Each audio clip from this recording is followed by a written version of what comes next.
পরিবারের সঙ্গে ঈদ উদযাপন করতে ট্রেনের রাজধানী ছাড়ছেন মানুষ। সকাল থেকে ঢাকার কমলাপুর রেল স্টেশনে যাত্রীদের উপচে পড়া ভিড়। আসন না পেয়ে ট্রেনের ছাদেও চড়েন অনেক যাত্রী। তবে নির্ধারিত সময়ে প্ল্যাটফর্ম ছাড়ে ট্রেন। এখনো পর্যন্ত শিডিউল বিপর্যয় নেই। আর ঈদ যাত্রা নিরাপদ করতে সব ধরনের ব্যবস্থা নেওয়ার কথা জানিয়েছে রেলওয়ে কর্তৃপক্ষ। ঈদ যাত্রার খবর জানাতে রাজধানীর বিমানবন্দর রেল স্টেশন থেকে আমাদের সাথে যুক্ত হচ্ছেন সহকর্মী নাজমুল হুদা। নাজমুল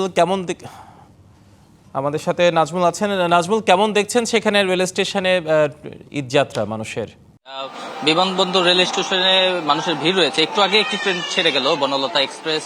যেই ট্রেনটি মূলত চাঁপাইনবাবগঞ্জের উদ্দেশ্যে রওনা হবে, এটি যথাসময়ে এসেছে এবং যথাসময়ে ছেড়ে যাচ্ছে। আমরা দেখেছি এই ট্রেনটিও, আমরা যেটি আগের খবরেও বলেছিলাম যে ট্রেনের ছাদে মানুষরা যাচ্ছে, আমরা এই ট্রেনেও দেখেছি ট্রেনের ছাদে করে মানুষ আসলে যাচ্ছে এবং কয়েকজন আমরা নারীদেরকেও দেখেছি। তারাও আসলে জীবনের অনেকটা ঝুঁকিপূর্ণ আর কি ট্রেনের ছাদে যাত্রা করা। তারপরেও কিন্তু তারা ওই তাদের বাড়ি ফেরার জন্য যে তাড়না, সেই তাড়না থেকে তারা কিন্তু যাচ্ছেন। আমি একটু একটু প্ল্যাটফর্মের ভেতরে দেখাই। বিমানবন্দরের এই প্ল্যাটফর্মের ভেতরে কিন্তু যাত্রীরা অপেক্ষা করছেন। এই যে ট্রেনটি এখন ছেড়ে গেল, এর পরের যে ট্রেনটি সেটি কিন্তু ন্যূনতম 1 ঘন্টা পরে আর কি কমলাপুর থেকে ছেড়ে বিমানবন্দর স্টেশনে আসবে। তবে যাত্রীরা কিন্তু এখনই ভিড় করছেন এবং এই স্টেশনে ট্রেনটি থামার পর একদম হুমড়ি খেয়ে যাত্রীরা ট্রেনের ভেতরে ওঠার চেষ্টা করছেন। ভেতরে কিন্তু একদম সিটগুলো আমরা দেখি যে পরিপূর্ণ। তারপরে ভেতরে যাত্রীরা দাঁড়িয়ে আছেন, এর ভেতরেও গাদাগাদি করে ঢোকার চেষ্টা করছেন, যাতে তাদের যে প্রিয়জনরা আছে তারা অপেক্ষায় রয়েছেন গ্রামের বাড়িতে, তাদের সঙ্গে একসঙ্গে ঈদ করবেন।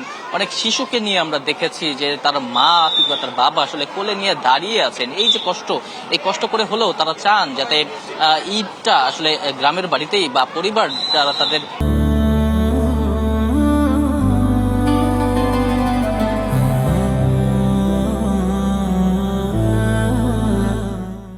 খুব ঘনিষ্ঠজন স্বজনদের সাথেই করতে পারেন, এই ধারণা তাদের মধ্যে রয়েছে। আমরা একটু কথা বলেছিলাম এই বিমানবন্দর রেল স্টেশনের যিনি স্টেশন মাস্টার রয়েছেন সাদত হোসেন, তিনি জানিয়েছেন যে তারা আসলে যাত্রীদের পর্যাপ্ত সেবা দেওয়ার চেষ্টা করছেন এবং যাদের টিকিট নাই তাদেরকে আসলে ভিতরে ঢুকতে দেওয়া হচ্ছে না, যে কারণে এবারে একটু অন্যবারের তুলনায় হয়তো যাত্রী চাপ রয়েছে। তবে সেই চাপটা আসলে সামাল দেওয়ার তারা চেষ্টা করছেন, যতটুকু সম্ভব আসলে সামাল দেওয়া যায়। তো ঈদ যাত্রা যাতে নিরাপদ হয় এটি আসলে সবাই চায়, এটি যেমন রেল কর্তৃপক্ষ চায়, যাত্রীরাও চায়। যদিও তাদের কষ্ট হচ্ছে, তারপরও পরিশেষে যদি তারা ঈদে বাড়ি ফিরে যেতে পারে, পরিবারের সঙ্গে ঈদের আনন্দ ভাগাভাগি করতে পারে, তাহলে হয়তো তাদের সেই যাত্রাটা সুখের হবে, এমনটি বলছেন এখানকার যারা হিমাদ্রি।